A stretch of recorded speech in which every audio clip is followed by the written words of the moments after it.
Bismillahirrahmanirrahim. Assalamualaikum warahmatullahi wabarakatuh. Perkenalkan, nama saya adalah Hakim Syawatul Fitrah dengan NIM 2410 501049 dari kelas B Prodi D3 Sistem Informasi, mata kuliah metode dan penulisan seminar tugas akhir. Baik, pada kali ini saya ingin mempresentasikan proposal tugas akhir saya dengan judul pembuatan dan pengembangan platform profil desa untuk mencari spot pariwisata yang tidak terekspos dengan pendekatan user centered design atau UCD dalam merancang platform website profil desa. Baik, tanpa lama-lama lagi, mari kita langsung masuk ke presentasinya. Oke, dalam agenda presentasi kali ini terdapat beberapa pembahasan. Yang pertama itu adalah latar belakang, yang kedua itu adalah rumusan masalah, yang ketiga tujuan dan manfaat, yang keempat batasan masalah, yang kelima tinjauan pustaka, yang keenam kerangka pemikiran, yang ketujuh metodologi penelitian, dan yang terakhir itu alat, jadwal, dan penutup. Baik, bisa. Oke, baik, kita masuk ke dalam bagian yang pertama, yaitu adalah latar belakang. Untuk latar belakangnya sendiri adalah ribuan desa di Indonesia memiliki potensi wisata alam yang eksotis. Namun banyak yang tidak terekspos karena minimnya media promosi digital, sehingga informasi hanya tersebar dari mulut ke mulut.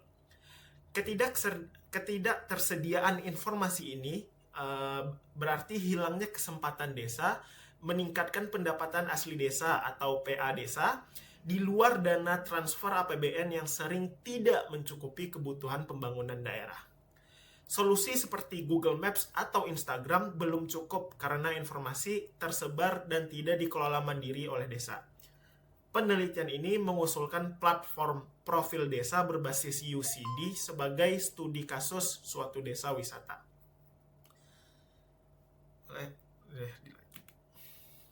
Oke, sekarang kita masuk ke bagian kedua, yaitu adalah rumusan masalah. Untuk rumusan masalah sendiri terdapat 3 pertanyaan inti penelitian. Yang pertama itu adalah bagaimana merancang dan membangun platform berbasis user-centered design atau UCD yang menyajikan profil desa serta destinasi wisata yang belum terekspos serta secara lengkap. Untuk kedua, itu bagaimana tingkat kemudahan penggunaan atau usability platform yang dikembangkan berdasarkan persepsi calon pengguna. Yang ketiga itu adalah bagaimana tingkat keberhasilan fungsional platform berdasarkan hasil pengujian User Acceptance Test atau UAT. Oke, kita lanjut ke bagian ketiga, yaitu tujuan dan manfaat penelitian. Untuk tujuan penelitian sendiri itu ada beberapa poin, yaitu yang pertama adalah merancang dan membangun platform. Membangun platform berbasis UCD yang menyajikan profil desa dan destinasi wisata tersembunyi secara lengkap. Poin kedua itu adalah mengukur usability, yang dimana mengukur dan menganalisis tingkat kemudahan penggunaan platform melalui kuesioner skala Likert. Dan yang poin ketiga adalah mengukur keberhasilan fungsional, yang mana mengukur tingkat keberhasilan fungsional platform melalui pengujian User Acceptance Test atau UAT. Selanjutnya adalah manfaat penelitian, yang dimana untuk manfaat ini sendiri saya bagi menjadi 2 poin. Yang pertama itu adalah manfaat teoritis yang mengandung yang pertama kontribusi referensi penerapan metode UCD pada pengembangan platform profil desa wisata berskala kecil. Dan yang kedua itu adalah bahan rujukan akademik terkait kajian pariwisata digital dan konsep hidden gem turis dalam bidang sistem informasi. Untuk poin kedua itu adalah manfaat praktis yang mengandung yang pertama adalah manfaat bagi pengelola desa, yang dimana manfaatnya ini adalah tersedianya platform mandiri untuk promosi wisata yang berkelanjutan. manfaat yang akan dirasakan oleh wisatawan adalah kemudahan mengakses informasi destinasi wisata lokal yang belum banyak diketahui. Dan manfaat praktis yang akan dirasakan oleh pemerintah desa itu adalah mendukung peningkatan PA desa melalui optimalisasi sektor pariwisata. Dan manfaat praktis yang akan dirasakan oleh peneliti adalah pengalaman langsung merancang sistem berbasis kebutuhan pengguna nyata. Oke, untuk bagian keempat kita akan membahas tentang batasan penelitian. Oke, dalam batasan penelitian ini terdapat poin yaitu ruang lingkup penelitian, yang dimana di dalam ruang lingkup penelitian ini mengandung beberapa poin juga. Yang poin pertama itu adalah studi kasus satu desa wisata yang ditentukan pada tahap analisis kebutuhan. Yang kedua adalah pengujian skala terbatas, yang dimana pengelola desa atau calon wisatawan atau purposive dan sampling. Yang ketiga itu adalah fitur utama, yang dimana fitur utama ini adalah profil desa, katalog destinasi, peta lokasi, galeri, dan kontak pengelola. Yang keempat itu adalah platform berbentuk website responsif, yang dimana ini bukan aplikasi natif untuk Android atau iOS. Dan yang terakhir adalah tidak membahas sistem pembayaran atau transaksi seperti booking dan e-commerce. Baik, kita masuk ke bagian 5, yaitu adalah tinjauan pustaka. Di tinjauan pustaka ini terdapat penelitian terdahulu, yang dimana di sini pada peneliti pertama yaitu Rizkyanto dan Nasrullah pada tahun 2024 yang menggunakan metode R&D EDI, yang fokus penelitiannya adalah promosi desa wisata Cikaso berbasis website. Yang kedua itu adalah Aryandra dan Wardana pada tahun 2024 dengan metode RAD, serta fokus penelitian mereka adalah sistem informasi desa wisata Melung.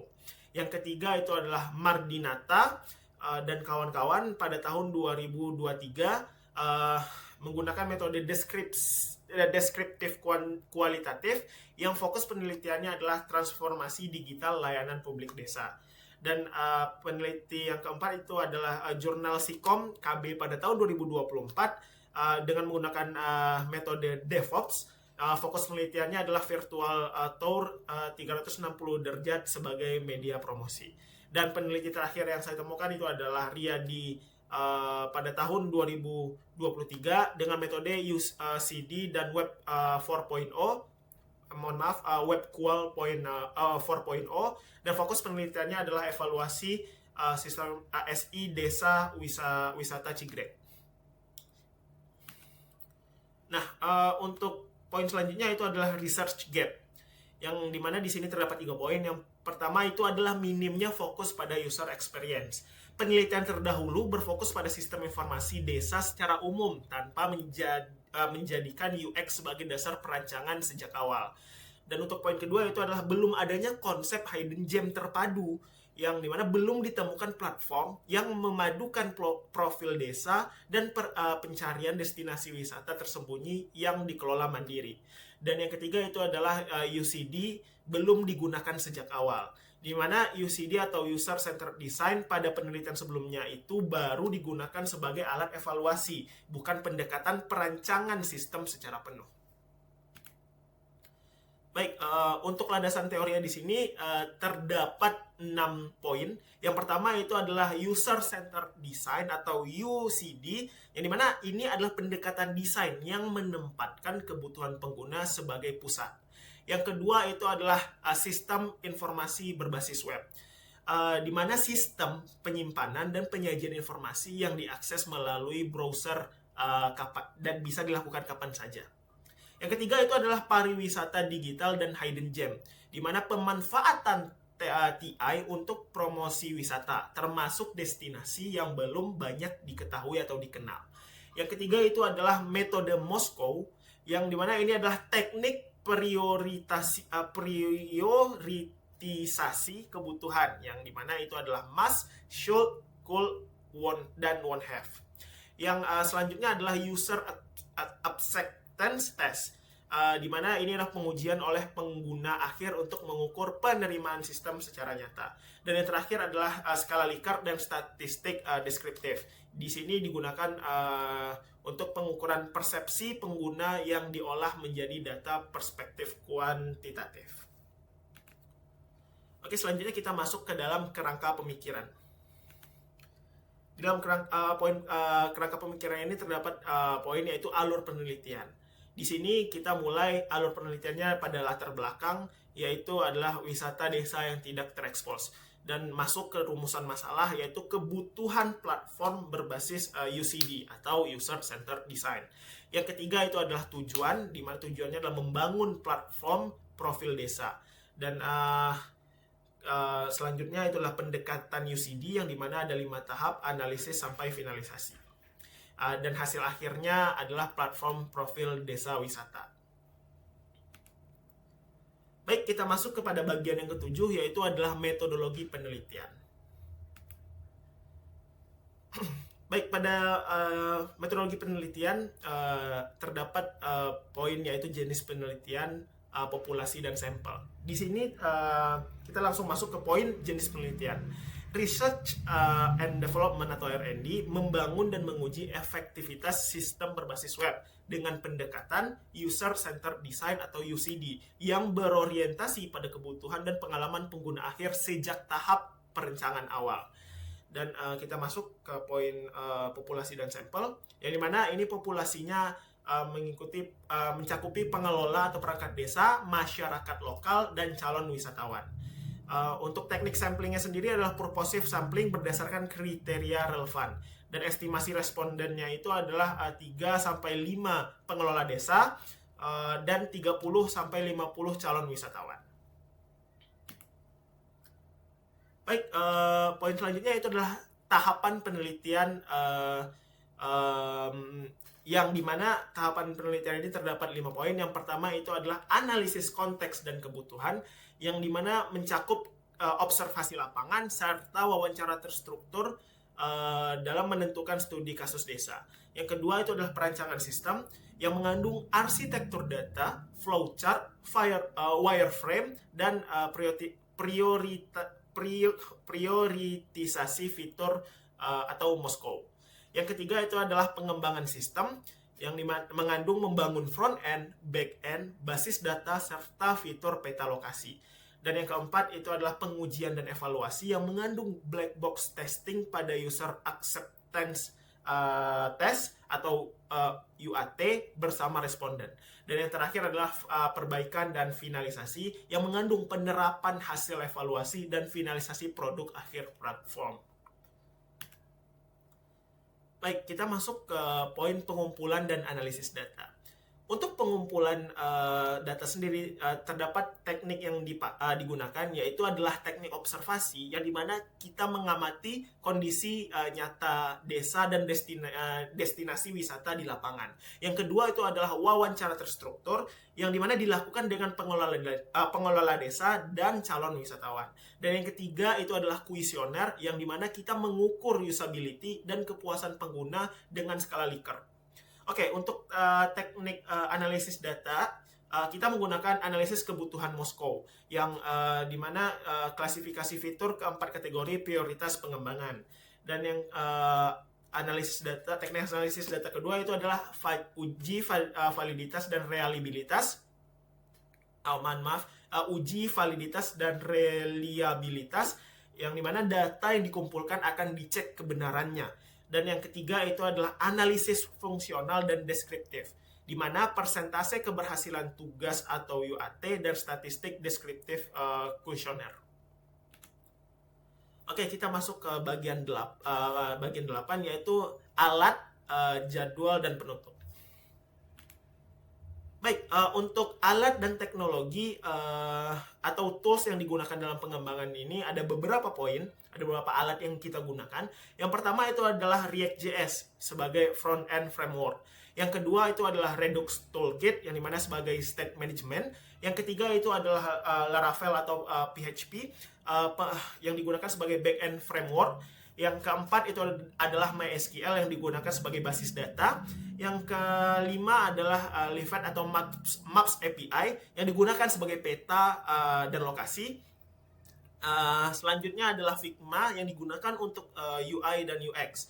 Yang selanjutnya adalah Git dan GitHub sebagai version control, dan yang terakhir adalah VPS atau cloud hosting sebagai hosting dan deployment. Nah, untuk rencana pelaksanaannya sendiri itu direncanakan selama 6 bulan dan ada beberapa kegiatan. Kegiatan pertama itu adalah analisis konteks dan kebutuhan yang akan dilakukan di bulan pertama. Setelah itu ada kegiatan perancangan sistem yang akan dilakukan setelah analisis konteks dan kebutuhan, yaitu pada bulan kedua. Serta kegiatan yang ketiga itu adalah pengembangan sistem yang akan dilakukan pada bulan ketiga. Dan selanjutnya adalah pengujian sistem. Pengembangan sistem sendiri itu dilakukan pada bulan ketiga dan bulan keempat. Dan selanjutnya itu adalah pengujian sistem yang akan dilakukan di bulan keempat. Kegiatan selanjutnya adalah perbaikan dan finalisasi. Pengujian sistem juga akan dilakukan di bulan keempat dan bulan kelima. Dan kegiatan perbaikan finalisasi itu dilakukan di bulan kelima. Serta kegiatan terakhir itu adalah penulisan laporan yang akan dilaksanakan pada bulan kelima dan akhirnya nanti akan diakhiri pada bulan ke-6. Baik, terima kasih sudah menonton video presentasi saya. Mohon maaf atas segala kekurangan. Saya akhiri presentasi kali ini. Saya Hakim Syawatul Fitrah. Assalamualaikum warahmatullahi wabarakatuh.